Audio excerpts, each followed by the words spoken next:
nos gusta primero empezar explicando por qué es urgente la reforma fiscal, porque a veces nada más se habla de la reforma fiscal, pero como que no se deja claro por qué es urgente la reforma fiscal.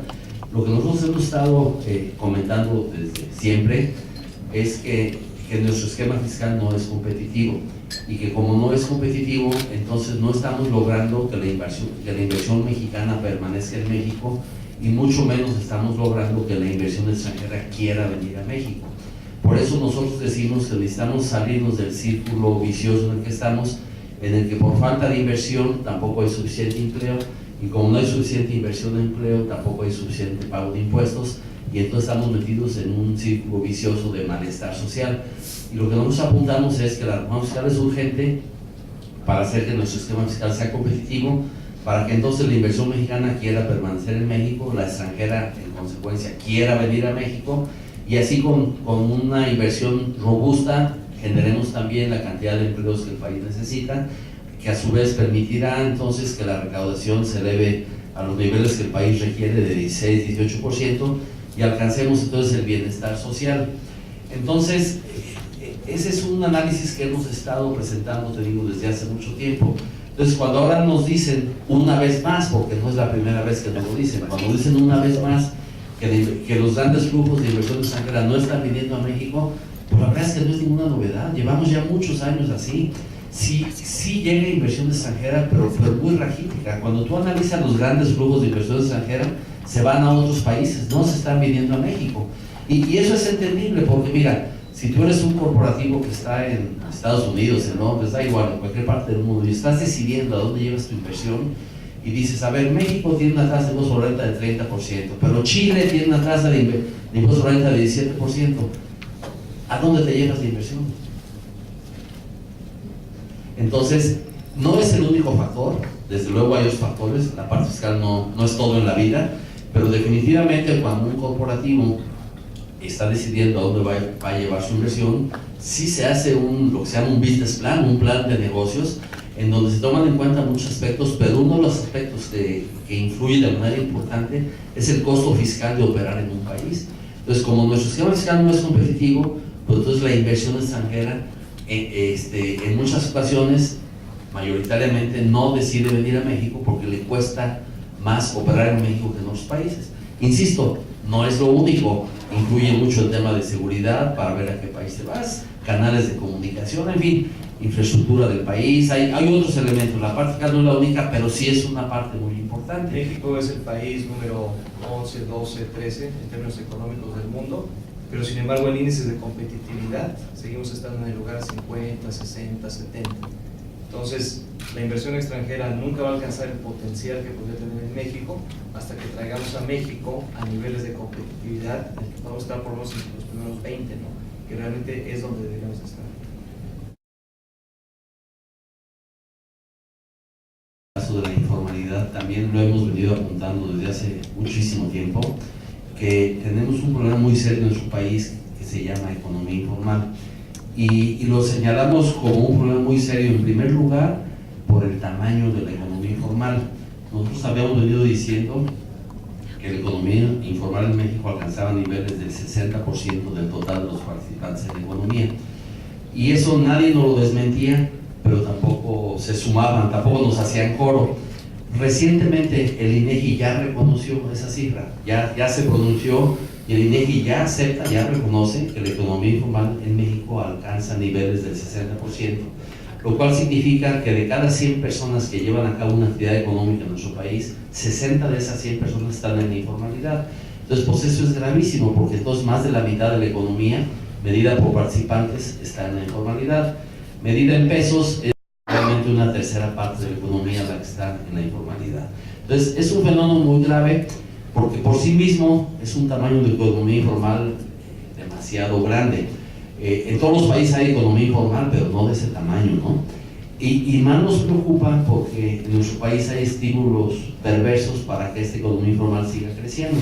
Ustedes saben, hay líderes que promueven la economía informal porque les representa enormes cantidades de dinero que recogen todos los días, y luego también les representan votos corporativos. Entonces, en nuestro país están dadas las condiciones, hay estímulos perversos para que la economía informal siga creciendo.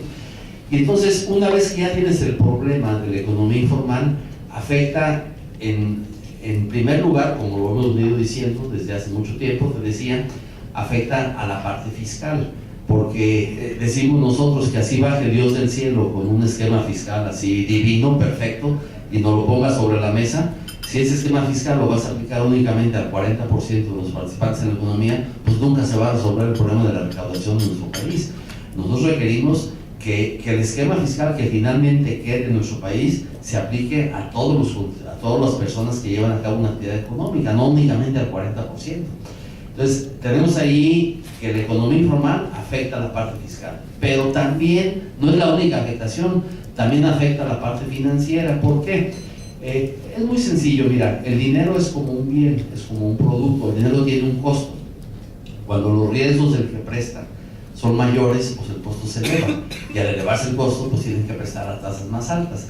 Entonces, si queremos que el crédito se democratice y se democratice a tasas más bajas, tenemos que disminuir, tenemos que reducir el ingrediente llamado riesgo, que se presenta de manera fuerte en la economía informal, porque pues por razones obvias un informal no es un deudor que tiene un perfil de garantía digamos tan bueno como lo puede tener alguien que está en la economía formal.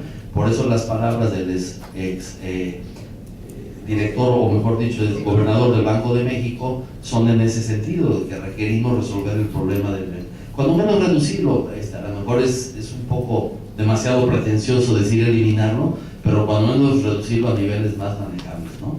Y agrego otra cosa, cuando hablamos de la economía informal, como que nos referimos a ella como si fueran un grupo de indigentes queriendo ganarse la vida vendiendo quesadillas afuera de su casa, ¿no?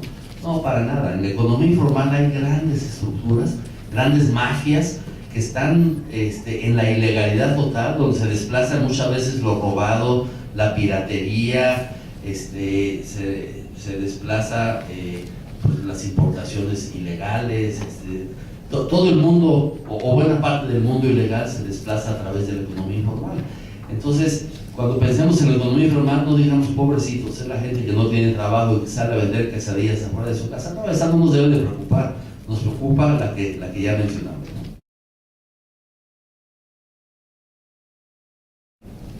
Si queremos ser así como realmente país de primera y queremos ser como muy profesionales, no deberíamos de personalizar las cosas, porque se habla de Televisa, pues se pudo haber hablado de cualquier otro contribuyente. Se habla del SAT, en realidad quien otorgó esto no fue el SAT, quien lo otorgó fue el Congreso. Entonces, ¿qué es lo que tenemos? Tenemos que el Congreso aprobó y emitió un programa de amnistía.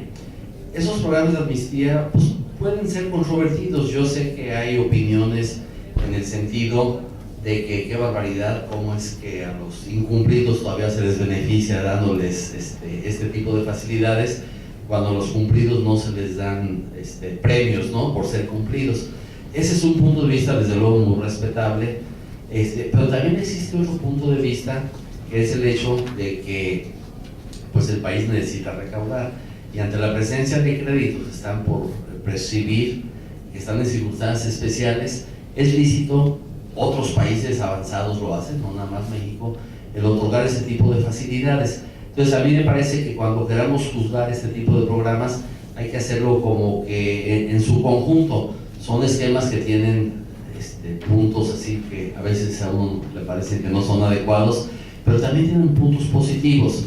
Esa sería una primera reflexión. No es una barbaridad que se está haciendo en México. Países muy avanzados tienen este tipo de esquemas y se aplican de vez en vez ante la circunstancia de créditos que están por perderse, pues ahora sí que como dicen, de lo perdido lo que aparezca, ¿no? Aceptando de antemano que son temas pues, que pueden discutirse. Una segunda reflexión te decía, pienso que no tiene como que mucho sentido ponerle nombres a las cosas, porque es una ley que ya emitió el Congreso, que ya aprobó, y entonces, pues qué bueno que se beneficien los que queden en los supuestos. Para eso se emitió la ley, para que tomen ventaja de ella y para que el fisco pueda recaudar. Entonces, si quien se apegó a eso es Juan, es Pedro, es Francisco, pues ya da igual. Lo importante es que lo triste sería que se emite una ley y que nadie le haga caso, porque entonces pues sí sería un fracaso. ¿Para qué emitir una ley que nadie aprovechó, que nadie utilizó? Yo digo, a partir de que la ley ya se midió, pues qué padre que la aproveche Juan, que la aproveche Pedro, que la aproveche. Quiere decir que fue una buena ley, que fue una ley que está dando los resultados que se esperaban, ¿no? Cualquier contribuyente que... Estamos hablando de créditos de hace más de 5 años, por los cuales hubo un conflicto con la autoridad, y para evitar continuar con ese conflicto se da esta opción de la amnistía, donde todos salen beneficiados. Probablemente el contribuyente que tome la amnistía, en su opinión, estuvo bien determinado el impuesto. Hubo un conflicto con la autoridad que está en desacuerdo y estaba en el litigio.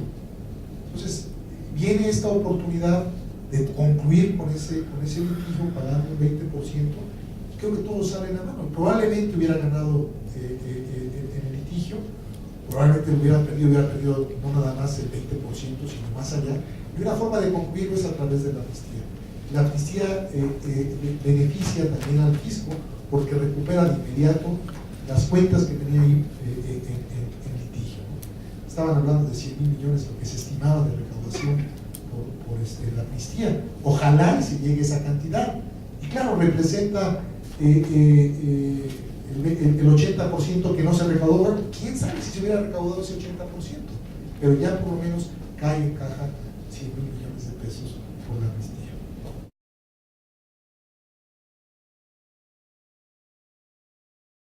Bueno, con respecto al IMSS, lo que nosotros hacemos es recoger todo lo que son las expectativas de los agremiados del instituto y le damos una ponderación a lo que ese agremiado piensa. Después sumamos todas las ponderaciones, lo que hacemos es normalizar los datos, o sea, lo mandamos a una base estándar, y después ya de ahí clasificamos los datos y vemos cuál fue la percepción que resultó en nuestro indicador de confianza. Lo que más afectó en este mes de abril fueron las ventas que las empresas esperan realizar y los costos de producción de bienes y servicios. Fue lo que más afectó a que nuestro indicador de confianza disminuyera con respecto al mes de marzo. No obstante, si vemos ahora el tipo de cambio disminuyó de 12 pesos, nuestra barrera desde el 2011, que traíamos por ahí en agosto del 2011, en donde traíamos la barrera de que el tipo de cambio en realidad lo traíamos en niveles superiores.